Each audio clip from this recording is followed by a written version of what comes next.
24 പ്രേക്ഷകരുടെ മലപ്പുറം ജില്ലാ സമ്മേളനം അല്പസമയത്തിനകം ആരംഭിക്കും. തിരൂർ ബിയാൻകോ കാസൽ ഓഡിറ്റോറിയത്തിലാണ് പരിപാടി. പ്രേക്ഷക സമ്മേളനത്തിന്റെ ഭാഗമായി 10ാം ക്ലാസ്സിൽ സമ്പൂർണ്ണ A+ നേടിയ മലപ്പുറം ജില്ലയിലെ വിദ്യാർത്ഥികളെ അനുമോദിച്ചു. 24 ചീഫ് എഡിറ്റർ ആർ ശ്രീകണ്ഠൻ നായരും അവതാരകരും ചേർന്ന് വിദ്യാർത്ഥികൾക്ക് പുരസ്കാരങ്ങൾ സമ്മാനിച്ചു. ഫ്ലവേഴ്സ് കലാകാരന്മാർ ചടങ്ങിന് മാറ്റുകൂട്ടി.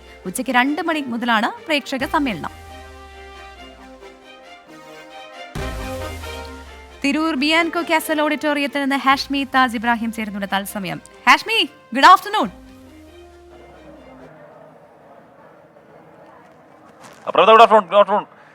അതെ, നമ്മുടെ ലോക ചരിത്രത്തിൽ ആദ്യമായി ഒരു മാധ്യമ സ്ഥാപനം എങ്ങനെ പ്രേക്ഷകരുടെ അതെ, ഞാൻ ചോദിക്കാൻ വന്നത് എന്താണെന്ന് വെച്ചാൽ നമ്മുടെ പ്രേക്ഷക സമ്മേളനത്തിന് ഒരുപാട് പ്രേക്ഷകർ അവിടേക്ക് എത്തിയിട്ടുണ്ടാവുമല്ലോ. രജിസ്റ്റർ ചെയ്ത മുഴുവൻ ആളുകളും അങ്ങോട്ടേക്ക് ഇപ്പോൾ എത്തി തുടങ്ങിയിട്ടുണ്ടാവുമല്ലോ. ഇപ്പോൾ സമയം 1 മണി കഴിഞ്ഞ് 20 മിനിറ്റ് ആയിട്ടുണ്ട്. അപ്പോൾ അതിനുള്ള ഒരുക്കങ്ങളൊക്കെ തുടങ്ങിയിട്ടുണ്ടെന്നാണ് ഞാൻ മനസ്സിലാക്കുന്നത്. എങ്ങനെയുണ്ട് ആ ഒരു വൈബ് അവിടെ?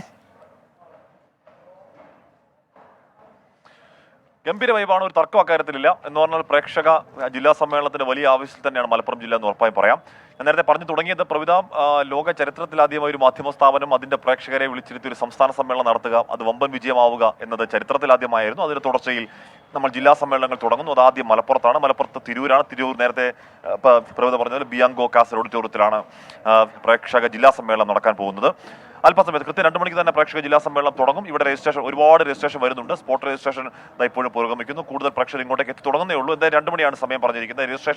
നേരത്തെ രജിസ്ട്രേഷൻ ആയതുകൊണ്ട് തന്നെ ഒരുപക്ഷെ നേരത്തെ സമയത്ത് വന്നാൽ മതി എന്ന് പ്രേക്ഷകർ കരുതിയതാണ്. അല്പസമയത്തിനകം ഇവിടെ ഒരു ജനസാഗരമാകുമെന്ന തർക്കമില്ല. അങ്ങനെ പറയാൻ കാരണം രാവിലെയാണ്. എന്ന് പറഞ്ഞാൽ രാവിലെ മലപ്പുറം ജില്ലയിലെ SSLCക്ക് മികച്ച വിജയം നേടിയ, എല്ലാ വിഷയത്തിലും A+ നേടിയ വിദ്യാർത്ഥികളെ ആദരിക്കുന്ന ഒരു പരിപാടി ഉണ്ട്. ഗംഭീര പരിപാടിയാണ്. ഒരു തർക്കം അക്കാര്യത്തിലില്ല. നൂറുകണക്കിന് വിദ്യാർത്ഥികളാണ്. എന്ന് പറഞ്ഞാൽ മലപ്പുറം ജില്ലയിൽ A+ നേടിയ നമ്മളൊരു A+ എന്ന് പറയുന്നത് എല്ലാ നേടുന്നവർ എന്താണ് അങ്ങേയറ്റം മിടുക്കരാണ് എന്നൊരർത്ഥത്തിലല്ല. ഒരു മാനദണ്ഡം, ഒരു സ്ലാബ് വെച്ചതാണ്. പക്ഷേ ആ മാനദണ്ഡം വെക്കുമ്പോൾ പോലും നൂറുകണക്കിന് വിദ്യാർത്ഥികൾ ഇങ്ങോട്ടേക്ക് ആദരം ഏറ്റുവാങ്ങാൻ വന്നു. വിദ്യാർത്ഥികളെ രസിപ്പിച്ചുകൊണ്ട് കലാപ്രകടനങ്ങൾ ഉണ്ടായി. വിദ്യാർത്ഥികൾ വലിയ ആവേശത്തിലാണ്. അവർ ഏറ്റവും എക്സൈറ്റഡ് ആയിട്ട് ആ പരിപാടിയിലൊക്കെ പങ്കെടുക്കുന്നത് നമ്മൾ കണ്ടു. അവർക്ക് മെഡലും സർട്ടിഫിക്കറ്റും ഒക്കെ, അവരുടെ പേരിന്റെ സർട്ടിഫിക്കറ്റ് ഒക്കെ നമ്മളിവിടെ ആർ ശ്രീകണ്ഠൻ നായർ നമ്മളെല്ലാവരും ചേർന്ന് നമ്മൾ സമ്മാനിക്കുന്ന കാഴ്ച ഉണ്ടായി. അതിനുശേഷമാണ് ഇപ്പോൾ ഉച്ച കഴിഞ്ഞ് പ്രേക്ഷകർ ജില്ലാ സമ്മേളനത്തിലേക്ക് നമ്മൾ കടക്കാൻ പോകുന്നത്.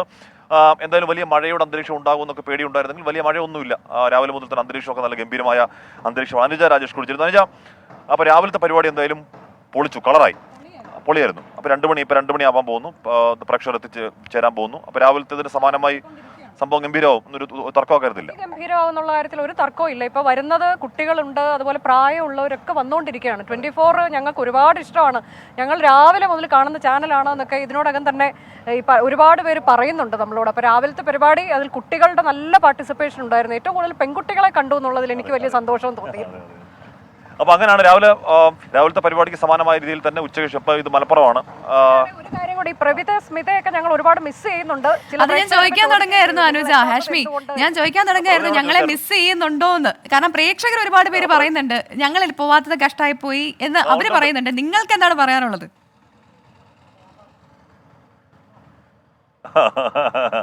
സത്യം പറയണോ കള്ളം പറയണോ, ഞങ്ങൾക്ക് എന്താ പറയാനുള്ളത്? പോട്ടെ. പ്രവിത എന്തായാലും ഒരുപാട് പ്രശ്നം ചോദിച്ചു. പ്രവിതയും സ്മിതയൊക്കെ എവിടെ ഒരുപാട് പ്രശ്നം ചോദിച്ചു. ഇവിടെ എന്തായാലും ഉണ്ടല്ലോ. എന്തായാലും ഒരുപാട് ജില്ലാ സമ്മേളനം ഇനി വരാനിരിക്കുന്നു. നമുക്ക് തീരുമല്ലോ, മലപ്പുറം കൊണ്ട് തീരുമല്ലോ എല്ലാം. ഇനി അടുത്ത് കോഴിക്കോട്, കണ്ണൂർ, അങ്ങനെ പോവാണ്. അപ്പോൾ ഇത് മലബാർ മേഖലയാണ്. മലബാർ മേഖലയിൽ ഹൃദയം തുറന്ന് ആളുകൾ ഇറങ്ങി വരലാണ്, നമ്മളെ പിന്തുണക്കലാണ്. അപ്പോൾ അല്പസമയത്തിന് 100 കണക്കിന് പ്രേക്ഷകർ ഇങ്ങോട്ടേക്ക് എത്തിച്ചു. എത്തിയിട്ടുണ്ട്. ചേട്ടാ നേരത്തെ വന്നോ? നേരത്തെ ഞാൻ ഇന്നലെ ബുക്ക് ചെയ്തതാണ്. ഇന്നലെ ബുക്ക് ചെയ്ത് ശ്രീകണ്ഠൻ നായർ സാറിനായിട്ട് കോൺടാക്ട് ചെയ്തിരുന്നത്. അപ്പോൾ അങ്ങനെ പ്രേക്ഷകർ ഒറ്റയ്ക്കും കൂട്ടത്തോടെയൊക്കെ വന്നുകൊണ്ടിരിക്കുകയാണ്. 2 മണി. അപ്പോൾ ഒരിക്കൽ കൂടി പ്രേക്ഷകരെ ഓർമ്മിപ്പിക്കുന്നു, തിരൂർ ബിയാൻകോ കാസിൽ ഓഡിറ്റോറിയത്തിലേക്കാണ് പ്രേക്ഷകരുടെ മലപ്പുറം ജില്ലാ സമ്മേളനം. ഒരിക്കൽ കൂടി ഓർമ്മിപ്പിക്കുന്നു. അപ്പോൾ പെട്ടെന്ന് ഓടിവാ പ്രവിത.